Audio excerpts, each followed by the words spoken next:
English Planet. Appunti di inglese, a cura di Nicholas Youldon.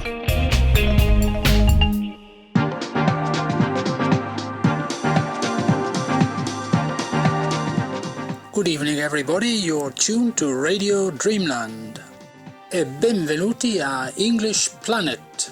Sì, questa è la prima puntata di una trasmissione nuova che vuole offrire un viaggio nel mondo celtico, nel mondo eco-spirituale e nel mondo dell'invisibile, tutto usando un strumento un po' diverso per l'ascoltatore italiano attraverso la lingua inglese.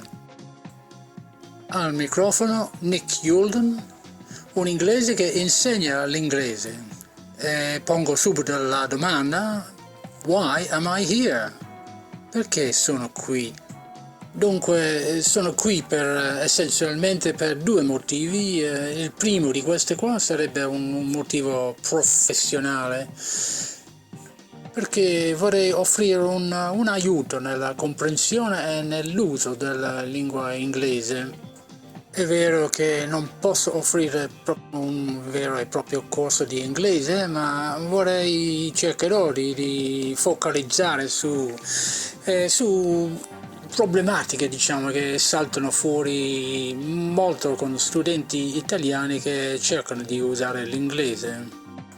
Sono tutte cose che io ho notato mentre faccio lezioni con studenti italiani in particolare, e sembrano di essere il risultato di un confronto tra la lingua italiana e quella inglese.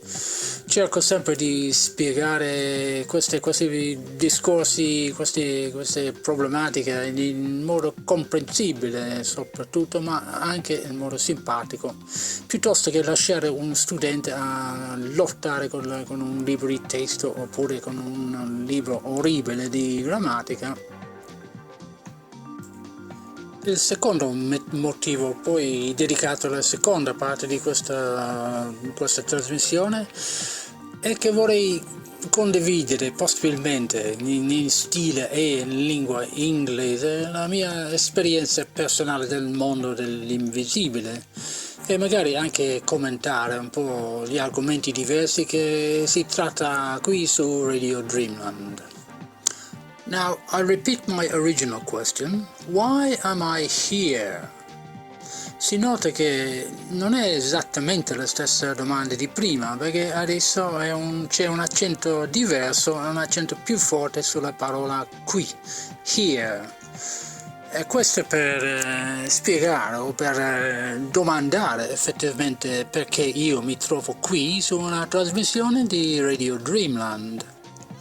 Questo richiede una risposta ben diversa, perché bisogna tornare indietro molti anni al punto che io ho avuto una sorta di incontro col destino, piuttosto praticamente era un incontro con Giancarlo Barbadoro e Rosalba Natero, che mi hanno invitato a fare dare lezioni di inglese, non direttamente a loro ma a loro amici che all'epoca stavano lavorando sullo sviluppo di quella che poi diventerà Eco Spirituality Foundation. Qui è nata una lunga collaborazione che è stato un piacere per me, dove ho potuto contribuire a vari progetti compresi incontri con nativi americani per la lotta al Mount Graham, oppure incontri a Ginevra per lottare per i diritti degli popoli indigeni del mondo, oppure altre traduzioni di libri, ad esempio, trattavano il mondo degli animali e come salvaguardare gli animali.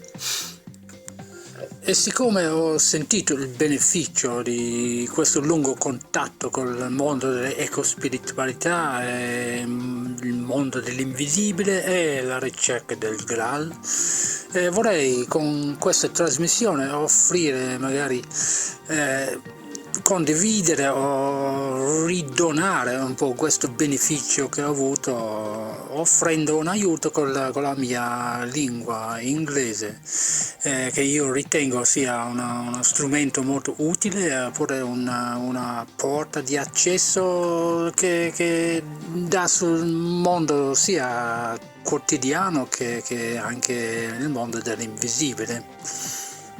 Oppure offre magari solo un altro punto di vista nella ricerca sulla vita, sul mondo e sull'universo. Tutto questo allora per spiegare why I am here e allo stesso tempo spiegare why you are here. E poi dunque possiamo tornare un attimo a scuola e fare un piccolo lavoro non troppo impegnativo e ovviamente senza interrogazioni e senza compiti e per fare una breve lezione di inglese. Ok, attenzione, lesson number 1. Qui per cominciare devo dare un piccolo consiglio.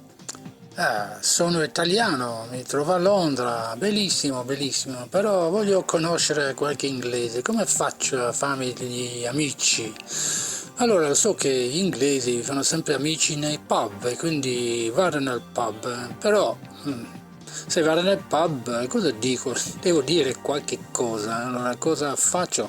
Allora io penso italiano, offro una birra a questa gente c'è qui, allora come si dice? Allora come si fa? Un attimino, offro, pago, sì, pago, ok, vado lì e dico Hi boys, I pay for the beers, you want a drink? Wow, un successone immediato, allora circondato da amici nuovi, ragazzi e ragazze.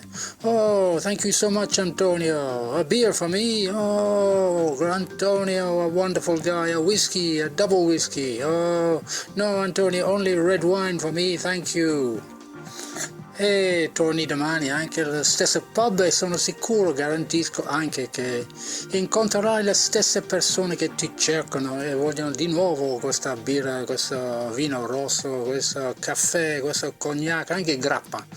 Però c'è un piccolo problemino in tutto questo, adesso ti spiego perché.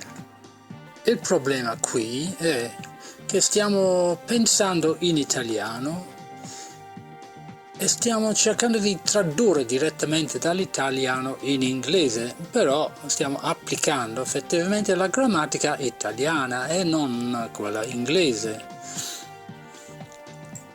Stiamo in effetti dicendo che qui siamo nel presente, mi trovo nel pub, quindi siamo nel presente e quindi il presente italiano si converte poi nel cosiddetto present simple in inglese, dove il verbo non cambia, si usa semplicemente il verbo. Io pago le birre, I pay for the beers. Io offro le birre, I offer the beers. Io compro le birre, I buy the beers. Però questi maledetti inglesi vivono in mondo loro e persino guardano il tempo in modo diverso. Per loro il present, in particolar modo questo present simple, tratta cose che facciamo non nell'immediato, ma nel quotidiano, cose che si ripetono, cose che sono un'abitudine, cose che sono condizioni o stati che vanno avanti nel tempo. E così è una cosa che... E quindi se uno dice una cosa tipo I pay for the drinks, avrà amici per sempre garantiti, sì, perché questi amici penseranno che è una tua abitudine, un dovere, un lavoro e quindi penseranno che ogni volta che vanno al pub, ogni volta che ti incontrano al pub, paghi tu, ben venga. Ed avrai questi nuovi amici oppure anche amiche finché tu continui a pagare, a sborsare, finché non rimani povero, oppure finché non capisci il tuo errore in inglese e cerchi di rimediare e dire quello che intendevi a fare. Nella mente e nella lingua inglese il tempo non corrisponde a quello previsto dalla grammatica italiana. Il presente in effetti ha diverse forme e diversi aspetti. E il presente present simple esprime una specie di presente fisso, un presente che non cambia. Si dice I live in London. Io vivo a Londra. Many people work in factories. Molte persone lavorano in fabbriche. I go to work by bus. Viaggio al lavoro in pullman. I eat a banana. Io mangio una banana. Con quest'ultimo stai dicendo che hai mangiato una banana ieri, hai mangiato una banana l'altra settimana, hai mangiato una banana 10 anni fa e anche che mangerai una banana domani e dopodomani e anche fra 10 anni se ci sono ancora banane disponibili. Perché non è una cosa immediata nel presente, non hai una banana in mano adesso e non hai neanche una banana in bocca adesso. Stai parlando della tua abitudine. Questa banana serve ogni giorno, serve per tua salute, per tuo, non so, per il tuo gusto, quello che vuoi mangiare. E lo stesso vale per tutti questi altri verbi che hai appena citato e qualsiasi verbo che uno vuole usare a qualsiasi momento. E si capisce che una cosa strana è che qui stiamo parlando allo stesso tempo e con la stessa forma del verbo del passato, del presente e del futuro, tutto insieme. Ma quanto sono strani questi inglesi. Allora, imparato questa lezione, torniamo a casa, siamo a Torino e ripartiamo. Ci troviamo in Piazza San Carlo, c'è caffè a Torino, allora vediamo qualcuno seduto lì al caffè, evidentemente inglese, oppure forse americano, un qualcosa in mano, uno vuole fare una conversazione, pensa cosa posso dire, legge, ok, allora leggi un libro, vado lì e dico cosa leggi, va bene, cosa leggi, una domanda in inglese e si fa l'ausiliario, bon, sì, do you, bon, what do you read, ok, andiamo, coraggio, si avvicina, dice, signora, what do you read? E la risposta, books and magazines, no newspapers. E uno si ritira e dice ma questa è pazza, è meglio che me ne allontano un po', non è la risposta che me ne aspettavo. Allora qui non è successo niente di grave, non è morto nessuno, non è ferito nessuno, non abbiamo perso niente, forse è anche nata un'amicizia basata sul malinteso, però se si tratta di comunicazione è vero che non abbiamo l'informazione che stavamo cercando. Allora, il verbo nel present simple esprime abitudini, frequenze, condizioni permanenti. Il verbo è anche spesso accompagnato da un cosiddetto avverbio di frequenza, tipo always, sempre, qualche volta, sometimes, often, spesso, mai, never, usually, normalmente. E questo per rafforzare oppure per quantificare, perché il verbo stesso in quella forma lì esprime il concetto. Poi, una volta afferrato questo modo piuttosto complicato inglese di vedere il tempo, possiamo tornare a goderci la bellezza, la semplicità della lingua inglese per quanto riguarda i verbi, perché è diverso dall'italiano, il verbo non presenta più cambiamenti quando lo si usa. Se uno stabilisce, ad esempio, il mio verbo è mangiare, eat, dico tranquillamente I eat, you you eat, he eats, we eat, you eat, they eat. Oppure se si tratta di drink si fa I drink, you drink, he drinks, we drink, you drink, they drink. E tutti gli altri verbi sono uguali, quindi non abbiamo complicazioni da ricordarci. Infatti il verbo più complicato in inglese è il verbo essere, perché cambia in continuazione. I am, you are, he is, we are, you are, they are. Più cambiamenti di tutti. Però è talmente semplice tutti gli altri verbi che si dimentica sempre addirittura di aggiungere quel fastidioso essere attaccati ai verbi con he, she o it. I eat, you eat, he eats. I drink, you drink, he drinks. Per fare un negativo poi basta ricordarsi dell'ausiliario che fa I don't, you don't, he doesn't, she doesn't, it doesn't, we don't, you don't, they don't. E questo si abbina con qualsiasi verbo che vogliamo e abbiamo un perfetto negativo. I don't eat, you don't drink, he doesn't work, they don't sing, we don't walk, we don't run, they don't go, you don't go.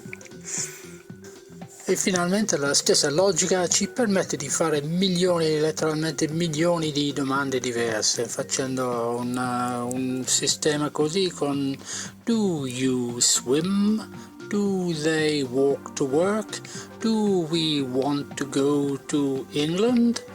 Do they live in Germany? When do you eat a banana? Usando semplici trasformazioni e sostituzioni di termini avrai a disposizione milioni di diverse domande e poi arriveranno certamente le risposte giuste. Ho sentito il campanello e quindi finisce qui questa prima lezione. Adesso facciamo una breve pausa per sentire un po' di musica, ma restate con noi. Tornerò entro breve e parlerò esclusivamente in inglese. A dopo!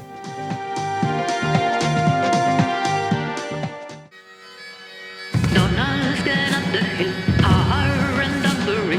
Donald comes down the hill, while in Dunbury.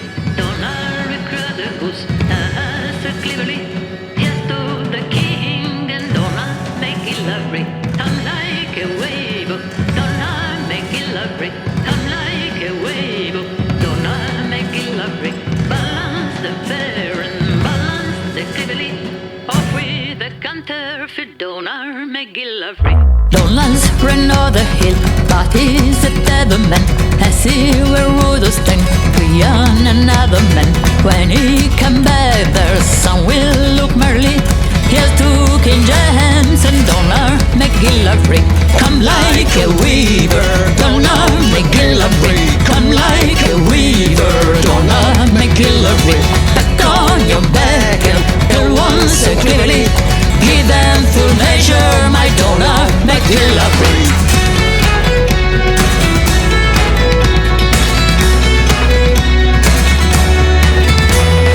Donald has fought and weak, rough and rockery. Donald has dinery, bands and bakery. Better hit 12 for wiggles and wiggery. Meeting the devil, the Donald McGillivray.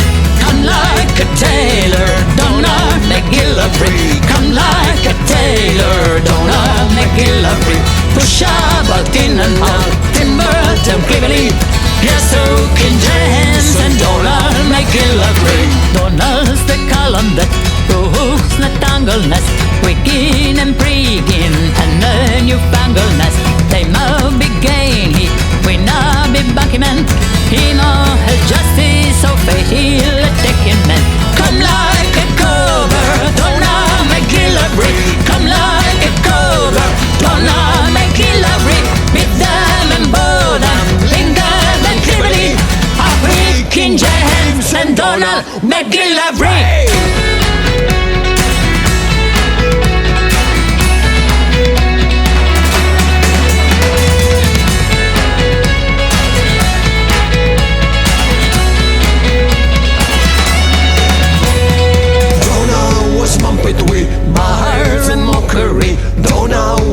and we play some property.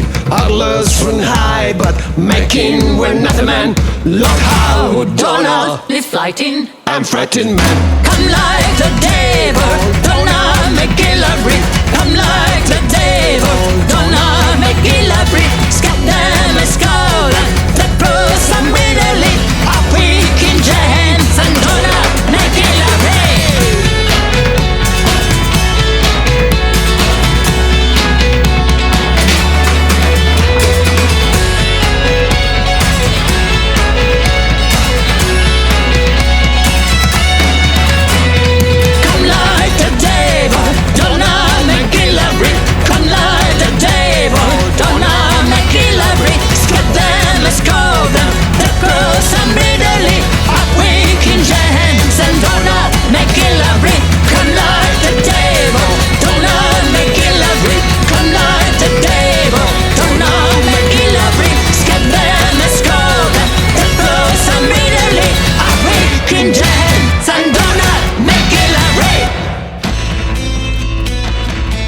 Radio Dreamland.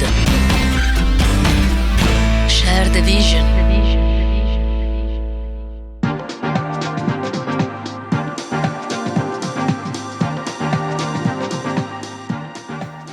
Okay, welcome back to the second part of English Planet, which, as you will soon notice, I will be presenting entirely in the English language. Please don't worry about this. I know it is difficult to listen to the radio in English, in any foreign language. It's just as difficult to watch television or go to the cinema or have a telephone conversation in another language.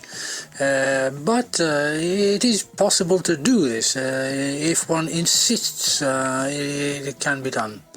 I know that there are many examples of people, for example, where no other possibilities were available. People maybe in the past in Eastern Europe where communications were restricted. Those people listened to the BBC radio and starting from nothing they learned English very well. Obviously, gradually you understand more and more, step by step. Similarly, people in Scandinavia, in Sweden, in Norway, people who speak very good English indeed, they do that principally not because of the school they go to or not because they have English friends, but principally because all films and all television or films on television are in the original language. They are listening frequently from childhood to English. Now, I want to go back for a moment and look again at my original famous question from the first part of this program. Why am I here? This time, however, I want to take it a step further and ask myself, and maybe ask you too, why I am presenting this program. Well, part of the answer is obviously what I said before. A long time ago I met Giancarlo Barbadoro.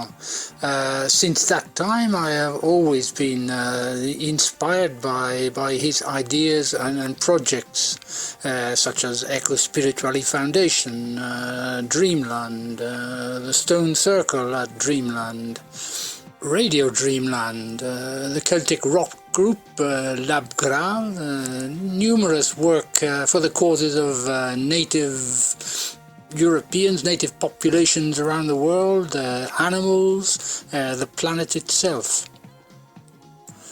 All of these were the ideas and inspirations of one man, Giancarlo Barbadoro, and they found an echo inside of me. I am a true Englishman. There are no fakes on Radio Dreamland. But as well as being an Englishman, I also come from a part of England which is very well known as a classical Celtic area. Living for a long time in Turin has not diminished or eroded my Celtic nature. On the contrary, it evolved and developed to a large extent. I have not lost my Celtic roots here in Turin. On the contrary, I have found a Celtic family, cousins, Celtic brothers and sisters. All of this is thanks to Giancarlo Barbadoro and Rosalba Natero. Over the years, what has developed and grown inside of me is a sense of wonder and mystery, fascination with the world of the invisible.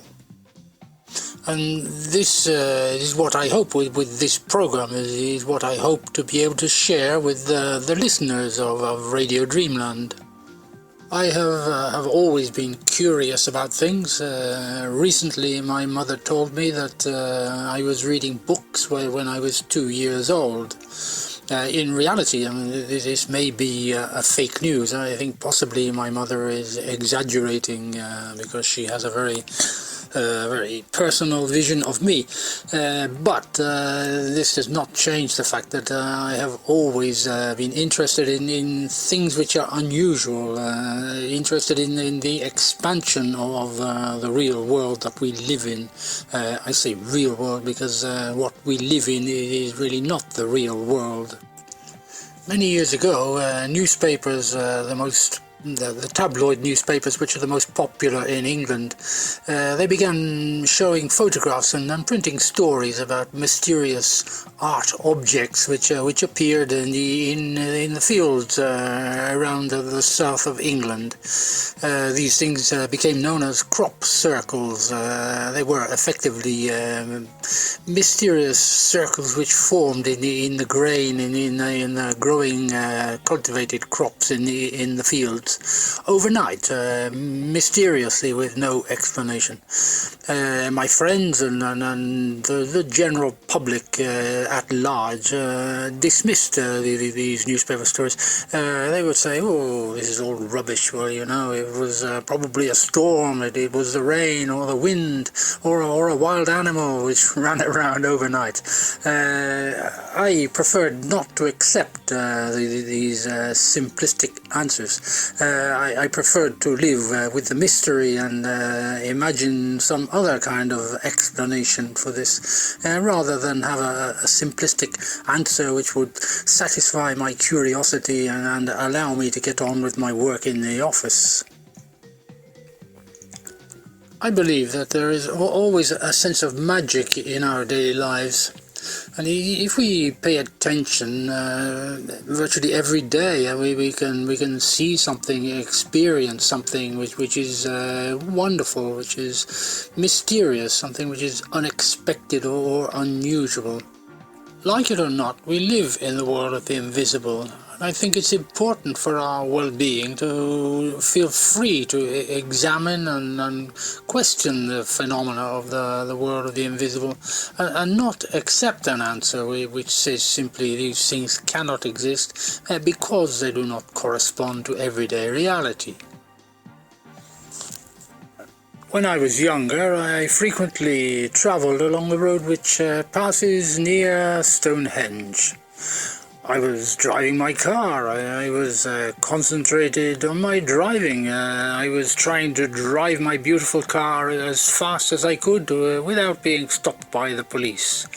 I didn't really pay attention to Stonehenge. I passed near it, I saw it, I said, well, what is that? Just a group of stones? Why do so many people go and see that? And I carried on with my driving. The radio was very interesting. I was listening to the music and I was enjoying myself in a simple life of reality. A few years passed and I found myself living in Turin and teaching English to Italians. This had never been my life plan. It had never been a childhood dream. It was just something that developed as life progressed, as my life progressed. But here I was. My students, obviously, I was speaking to people. I was speaking to my students. My students would ask me about where I came from. You know, why this Englishman was here in Turin. They would ask me about the life of the Queen of England and Buckingham Palace and the Great British Empire. I told them about the Queen of England, but strangely, more and more frequently, I found I was not talking about the Queen of England, but I was talking about King Arthur and legends of the Holy Grail and the Knights of the Round Table, because effectively that is where my roots are. The area of England I come from is deep with the history, the legend, and the story of King Arthur and the Knights of the Round Table. The more I spoke about my origins, the more I spoke about legends, about stone circles, about ancient monuments, about crop circles, about beautiful natural parks, and about local people, a local population who are considered different from what one would normally expect in the English population. At the same time, I began to look around Turin and the area around Turin in Piedmont, and I found something strange and mysterious also here. Just as one example, I went into the Susa Valley and visited what you know as Sacra San Michele. Nothing particularly interesting, a monastery constructed on top of a hill. Okay, very good, very beautiful, very interesting to see. But something struck a chord in me, because Sacra San Michele is almost, to a certain extent, an exact copy of Mont Saint-Michel in Normandy, France, and strangely a very similar phenomenon which is called, which has the same name, St. Michael's Mount, which is on the coast of Cornwall. Now, it's easy to say these are all just religious monuments, but if you look more closely, this is not so evident. For example, the monument in Cornwall is not basically religious. It's a construction of disputed history, and much of the explanations surrounding its existence involve legends, legendary people, giants who constructed this for some reason. It has also been noted, not only by myself, but the three monuments in Italy, France and Cornwall are, from a certain point of view, viewed from the air, they are aligned, geographically aligned. So I was saying to myself, here, there is more to this than just religious monuments. There is some mystery to reflect on. Then, as I visited areas around Turin, particularly in the valleys, in the Lanzo Valley, the Susa Valley and the Val Pellice Valley near Pinerolo, I began to notice not only monuments and concrete objects, but the people, the populations, the local populations were different. There were different traditions, music, different dialects, language, a different way of life. Not what I expected from Italy, and surprisingly very similar in many aspects to the area, my origins in Cornwall, England. I began to appreciate that the world of the invisible included entire civilizations, populations, and living people.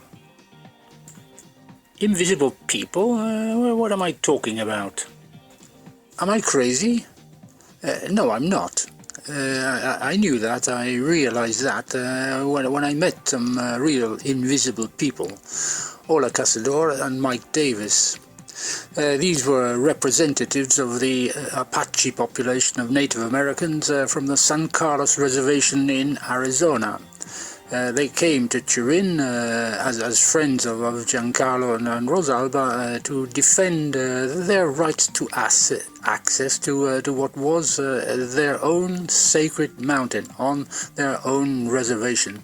Their fight, their struggle, if anything, was against the Vatican, which intended to construct a large observatory with a radio telescope on the mountain within the reservation. The Vatican refused to acknowledge that the mountain or the place of construction was sacred.